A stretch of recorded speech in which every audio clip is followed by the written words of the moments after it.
បាទសួស្តីបងប្អូនទាំងគ្នានេះយើងមានដំណើរកម្សាន្តទៅប្រទេសឡាវចំនួន3យប់ចឹងនឹងជួបជាមួយនឹងសកម្មភាពបន្តបន្ទាប់ពេលដែលខ្ញុំទៅដល់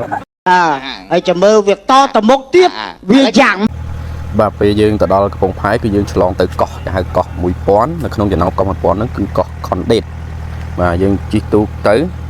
ពេលទៅដល់ហ្នឹងគឺយើង check in check អីចឹងណា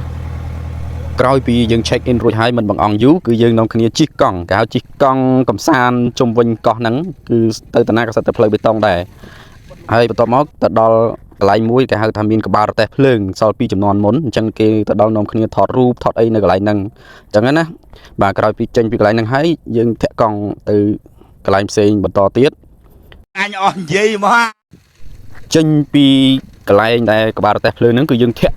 កង់ឆ្ពោះទៅរកទឹកធ្លាក់បាទនេះគឺជាកន្លែងទឹកធ្លាក់គឺមានស្ពានយល់បាទស្ពានយល់គេគឺមានសុវត្ថិភាពមែនតើគឺទោះបីជាកូនង៉ែតកូនងាក៏ដើរលើនឹងបានដែរបាទនេះជាទឹកធ្លាក់មួយកន្លែងយើងចូលមកមើលកំសាន្តលេងអត់បានទេគ្រាន់តែថតរូបថតអីអញ្ចឹងចប់ថ្ងៃទី1អីគូម៉ែបាទសម្រាប់ថ្ងៃទី2គឺយើងនាំគ្នាទៅជិះ kayaking គឺជិះទូកជ័រហ្នឹងបាទយើងចុះទៅដល់កំពង់ផែកំពង់អីចឹងសកម្មភាពដែលខ្ញុំជិះទៅហ្នឹងគឺអត់បានថតទេគឺអាឡ័យតែខ្លាចធ្លាក់ទឹកបាទទូរស័ព្ទទុកនេះស្រីខ្មៅអើយខ្មៅមៀងបងស្ទីលហ្នឹងអញត្រាប់អញវាយពី3នាក់ឯងនិយាយថាពេលដែលយើងជិះពីកន្លែងមួយកន្លែងណាយើងជិះអត់បានគឺយើងដាក់គោយន្តហើយដឹកទៅទៀតហើយមនុស្សគឺដើរកាត់វាលកាត់ស្រែអញ្ចឹងទៅហើយដើរកាត់ព្រៃដើម្បីទៅបន្តនៅការជិះខាយ៉ាក់របស់យើងនឹងបន្តទៀតបាទគ្រប់សកម្មភាពគឺឃើញស្រីខ្មៅពីក្រោយជានិច្ចបាទទៀតហើយអញហើយតែបានផ្ទះបាញ់អត់ត្រូវមែនបាទនេះយើងដើរចូលព្រៃមិននឹកស្មានថាមកដើរព្រៃទេគឺយើងទៅពីព្រៃហើយទៅដើរលេងដើរព្រៃទៀតបាទហើយចូលទៅកន្លែងទឹកធ្លាក់មួយកន្លែងគឺកន្លែងហ្នឹងគឺបានត្រឹមតែចូលហើយទៅមើលតែប៉ុណ្ណោះថតរូបសម្បីតែលេងក៏អត់បានដែរគឺទឹកធ្លាក់ហ្នឹងវាអត់មានកន្លែងទីតាំងដែលត្រូវលេងទេបាទនេះជាទឹកធ្លាក់គ្រាន់តែឃើញហើយញាក់សាច់គឺអត់ហ៊ានចូលតែម្ដងបាទអញ្ចឹងមកធីមទាំងអស់ហ្នឹងគឺមានជនជាតិពួកអាកៀងផងដែរហើយនឹងខ្មែរយើងលាយឡំគ្នាកាយគេដឹកនាំតែមួយក្រុមទេគឺមកដល់កន្លែងទឹកធ្លាក់ហ្នឹងគឺមានដបូលដើម្បីយើងជ្រកមើលទឹកធ្លាក់ហ្នឹងបាទក្រោយពីនេះគេអង្គុយសម្រាកបន្តិចបាត់ហត់ហើយយើងទៅទៀតអូយស្អីគេហើយខេតណាបាទក្រោយពីសម្រាករួចហើយគឺយើងធ្វើដំណើរថ្មើរជើងទៅទៀតហើយបន្ទាប់មកដល់នៅកន្លែងកោះមួយដែលយើងត្រូវជិះបន្តបន្ទាប់មកគេបាទបន្ទាប់មកខាងកាយគាត់ធ្វើម្ហូបអាំងសាច់ដើម្បីយើងញ៉ាំបាយហើយបានយើងឡើងកាយ៉ាក់ទៅទៀតញ៉យតែបាយដល់ហែបាយញ៉ាំអញចាបាទក្រោយពីយើងជិះនឹងហើយគឺយើងមានអ្នកខ្លះក៏ក្លាប់កាយ៉ាក់អ្នកខ្លះក៏អត់ក្លាប់អីចឹងទៅសបាយខ្លះកើតទុកខ្លះហើយយើងបានចប់ថ្ងៃទី2ក្រោយមកគឺយើងថ្ងៃទី3គឺយើងជិះទូកចេញពីកោះដនដេតហ្នឹងទៅ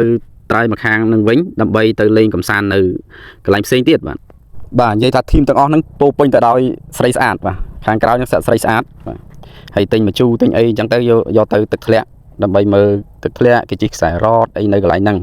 មកទឹកធ្លាក់ហ្នឹងបានត្រឹមតែមើលហើយនឹងថតរូបទេគឺយើងមិនអាចលេងបានទេគឺពិតជាជ្រៅហើយនឹងខ្ពស់មែនតើបាទកន្លែងដែលខ្ញុំបង្ហាញនេះទឹកធ្លាក់នេះគេហៅប៉ាក់សងទឹកធ្លាក់ប៉ាក់សងតែម្ដង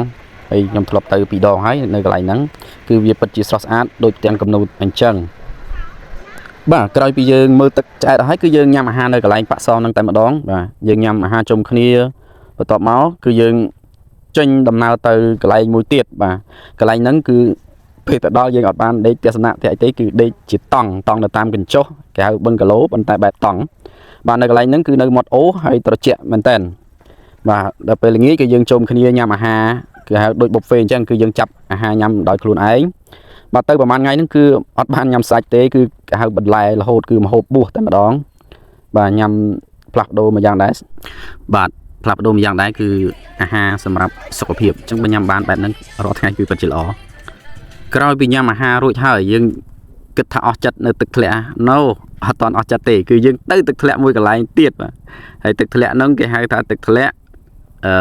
តាត់ឡូឈ្មោះតាត់ឡូបាទតិចទៀតនឹងឃើញទឹកធ្លាក់ចិត្តតែម្ដងឥឡូវទៅមកដល់អញ្ចឹងបង្ហាញរូបភាពឆ្ងាយតិចទៀតទៅដល់ចិត្តស្រីខ្មៅទៀតហើយបងប្អូនអើយខ្ញុំគ្រប់ត្រូលលោកអើយលោកពេញដំហឹងមកតោះយើងទៅអាកន្លែងទឹកធ្លាក់ ដែលយើងក៏លេចឃើញពីចម្ងាយហ្នឹងឥឡូវយើងទៅឲ្យដល់ចិត្តតែម្ដងបាទចាំមើលតើវាស្អាតប៉ុណ្ណាយើងមកដល់ហើយឥឡូវមកដល់ទឹកផ្ទះហើយទៀតចុះទៅអូបងប្អូនពិតជាស្រស់ស្អាតមែនតើទឹកធ្លាក់នេះបាទទេសភាពល្អមែនតើអូម្នាក់សើពេញចិត្តនៅក្នុងការថតរូបបាទម្នាក់គឺរត់ទៅរកទីតាំងថតរូបរៀងខ្លួនបាទទៅតាមជំនាញរៀងខ្លួនឲ្យថតចាប់ប្លង់យកទៅតាមអ្នកដែលគេចេះថតអីចឹងទៅហើយចំពោះខ្ញុំអត់ចេះថតទេគ្រាន់តែថត selfie បន្តិចបន្តួចតែប៉ុណ្ណោះអត់បានឲ្យពីណាថតឲ្យទេបងប្អូនពេលដែលខ្ញុំមកដល់ខ្ញុំមិនដឹងនិយាយថាម៉េចចាំពិតជាវ៉ាវទៅដល់វ៉ាវទៅដល់វ៉ាវបាទវ៉ាវវ៉ាវ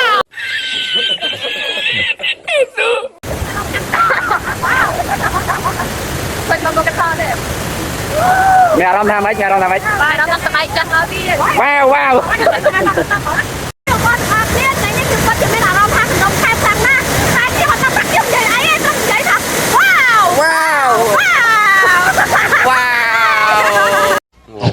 ទៀតហើយអញហើយចាំបានផ្ទះបាញ់អត់ត្រូវមែន